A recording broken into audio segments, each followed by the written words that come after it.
Okay everyone, welcome back to the channel for another video on Gran Turismo 7, and we are back with a new race at this week's Daily Race C.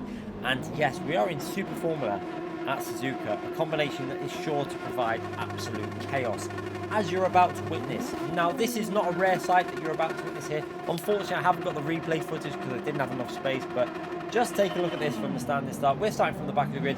Now, the problem with this standing start is when people ghost and then unghost and people get false starts, and absolute chaos there from the start, from pretty much 13th to 7th without doing a natural overtake. That was just because the cars are crashing out at the start. So yeah, get ready for absolute chaos in this. We're going to slow it down now. You're going to see a car up there that's got a false start. He's ghosted. He's going to unghost, and then there's more cars on the right that are unghosted as well. And you can just see it's just pure chaos. Luckily for me, I kept it to the right there and avoided most of that, but that is not going to be a rare sight at this week's Daily Race C, so be prepared for some SR loss, some penalties, some bizarre penalties as well this week in this week's Daily Race C. We've actually received penalties for being hit from behind, which is really strange, so just be very cautious if you're going on it on your main account. There is a chance you're going to lose some SR in this, but there is fun to be had in this race because we are running a slightly improved slipstream system. When I say improved, I think is really the best word to use.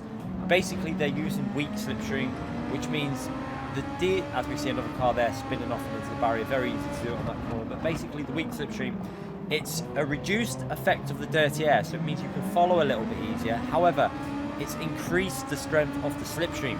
So add that into the fact that you also have the boost, so make sure you map the boost to your car if you're driving this. You need to do that as a nitrous boost bottom. What it does result in is an extremely exaggerated overspeed to the car ahead. So yeah, it's a little bit too strong in my view. I think it would have been better if it was just normal strength of slipstream, but just reduced dirty air.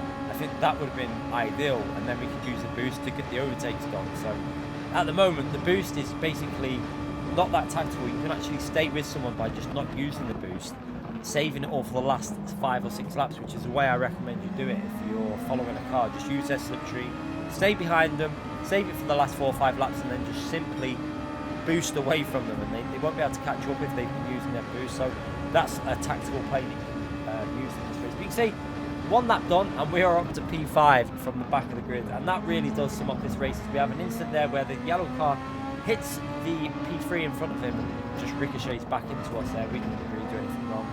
We kept it to the right, but again, Gran Turismo pinball physics are exaggerated with this combo again because we're in high-speed cars. Any contact into a car in front just instantly pinballs, and so again, be very, very careful around cars because it's very easy for them to pinball and just ricochet off on the cars. There's a car in front there. You see, I had to get massively on the brakes there because he took a really slow line through there. That was Momo's taking a very, very strange line through there and braking very, very early. So we're going to try and get the slipstream to Momo's now, and you're going to see that exaggerated slipstream now. When you get the boost on, watch how much we boost up and are able to actually overtake Momo's into this corner because of the boost and the slip working together.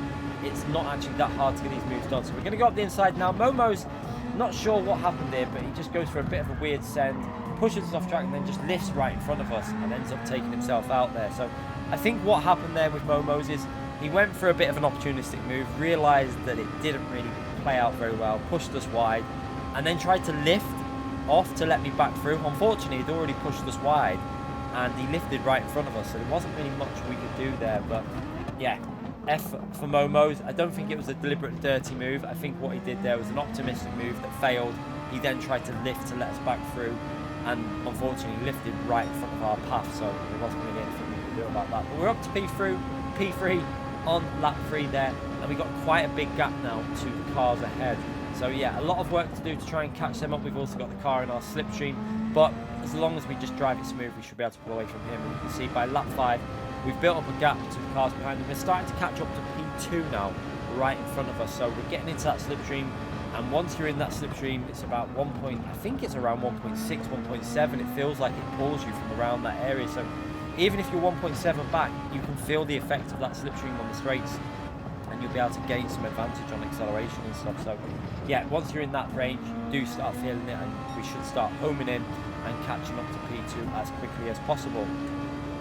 Especially for you can see we're getting closer and closer on the acceleration on the uphill parts. That's another point I want to mention with regards to your boost and in the slipstream. If you use your boost when you're going uphill, with the slipstream, it exaggerates the effect even more, because obviously the boost gives you more power up that hill, and you can really gain on them cars ahead. So again, P2 getting a little bit out of shape there. We're going to use a little bit of boost on the exit there for a bit of better acceleration, because I want to try and get in that slipstream range for the strong part of it for the back straight after spoon corner. So working our way into spoon corner, you can really send it into this corner using 4th gear, and then you stay in 4th gear and try and get on that power all the way down to it. Running a little bit wide there, a little bit of a mistake, but just about keeping on the track and not picking up dirty tyres.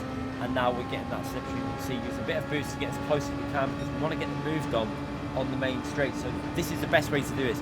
Don't overtake here, save the boost for the main part of the straight and get the move done on the straight. And if you're close enough, you might not even need to use that much boost, because you'll see now as we get on the front, we use a little bit of boost there to get a bit of acceleration. Now we're in the slipstream, and now we should be able to come off that boost once we've got the overdrive. And you can see I don't really need to use the boost to maintain that position. Now if he was using the boost, we might have had to use a bit more, but I can see that he'd come off the boost and was just accepting that position lost. So up to P2 in this race, and now we've got to try and catch up to P1. Tommy in P1 is a fast driver. It's going to be pretty difficult, and you can see here on lap 6 we're going to go into the pits and get our pit stop done right in the middle. Now there is different strategies you can do for this race this week. I recommend changing tyres pretty much around lap 6 or lap 7, something like that, or lap 5. It has got good options. You can pick lap 5 and get an early stop done and get an over, like an undercut. You can even do lap 7, use a bit of boost on that lap 7 so you don't lose too much time, then go with better tyres towards the end. But do change tyres. If you don't change tyres, you start losing around 7 tenths to 4 seconds a lap, which is quite significant on the last 3 or 4 laps, because it only takes 3 seconds, I think, to change tyres. So it's definitely worth changing tyres on this week's Daily Race C. So yeah, get them tyres changed. You can, obviously, if you're in a lobby that you think you're a lot quicker than and you have a bad first lap, you can go for a lap 1 pit stop and don't change tyres and just try and save them front tyres all the way through the race, and you might be able to make it through and save some and gain some position. So that is another option available if you want to go for that strategy as well. But you can see here, Tommy has made a mistake there going under the bridge. I think the corner before the bridge actually looks like he just went in a little bit too strong, and luckily for us that's given me the slipstream now to P1 in this race. So the battle for the lead is on in this Daily Race C, and when things are going well in this race, it's a brilliant combo. But I have to be honest, it's very much 50-50 this race, whether you're going to get took out by someone randomly crashing, or, you know, at the start, absolute chaos. Sometimes it goes well, sometimes it's a nightmare, and it's going to be 50-50. I hope towards the end of the week this race settles down a bit and people's driving standards do improve as they get more used to the car. I think some of the driving standards isn't pure dirty drive, and I think some of it is just because this car is a difficult car to drive and people are struggling with it. So just need to try and be patient with this combo, and I think towards the end of the week I'm hoping it will have picked up and the racing will get really good. I think that's what happened last time we did this race as well. I remember the first 2 days being an absolute nightmare. However, by Thursday, Friday it did settle down, and I think the racing got really, really good. So fingers crossed on this week that towards Thursday and Friday this race is going to be even better. I hope it will be, because there is glimpses of really good races happening. We've had quite a few great races so far in this. We've done quite a lot, and some of them have been brilliant, some have been absolute nightmares. We're getting took out by cars spinning and stuff like that. But it is literally 50-50 at the moment, whether you can have a good or terrible race.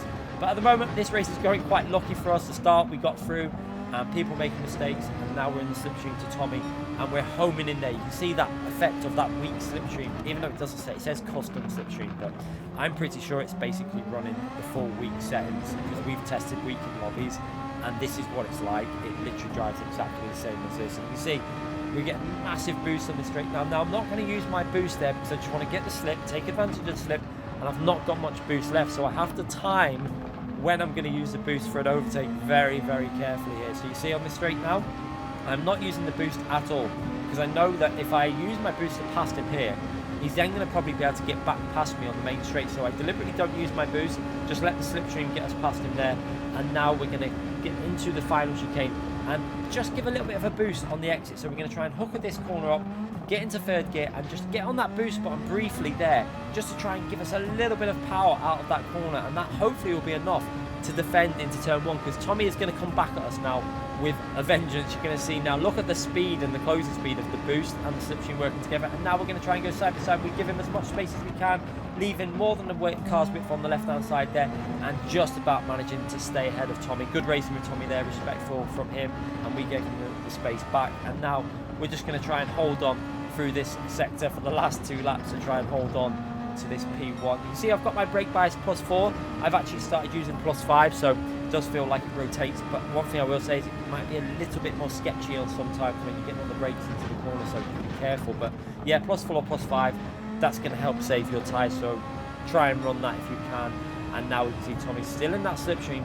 I'm not using that little bit of boost I've got. You can see in the bottom right corner, we've got a tiny bit of boost left on this car. What the boost does is it actually just gives you that little propulsion of power. I think it's through revs on the car. Sorry, not revs on the car. I think it's actually through fuel on the car. I think it gives you a boost of fuel that gets injected into the car, so your car just becomes a little bit more powerful basically for a set amount of time. And you can see now going onto the straight, he's in the slipstream now. He's a little bit further away though than before, so we might be a little bit more safe this time. But look at the strength of that slipstream as we work our way on the straight. It's just getting closer and closer all the way into the final chicane, and now he's right behind us again. He's not in a position to go for an overtake, but he is very close. So again, through this corner, again, a little bit of boost on the acceleration zone just to try and get him out of that slipstream zone, and he is a little bit further away than the previous lap, so he should be okay going into turn 1. Let's keep an eye on it now as he's closing, and he just keeps getting bigger in that mirror, but he's going to be a little bit too far back to Sen 1 there, and we've managed to hold on to P1. However, if he stays with us all the way to the end, this is going to be extremely interesting. We've got a little bit of boost left to defend from him on the straight if he picks up a slipstream, so it's going to be very, very close all the way through these S corners. You can see Tommy getting very close behind us there, and now up the hill into these 2 right-hand corners going under the tunnel. Now this has got a massive drive on our left-hand side, as I make a little mistake there, but we've got the inside. And now if you look behind us, he takes a little bit too much curb there, which flings him off into the gravel, just runs wide, and that is going to break the slipstream for me. Luckily for me there, we've managed to get away from him, and he's made that little error, which is going to probably gift us a win here. As you can see, into the final chicane, he's still too far back to go for any sort of move, and now we've just got to get to the finish line and take a very well out win. But yeah, this week's race, Daily Race C, it's fun, it's exciting.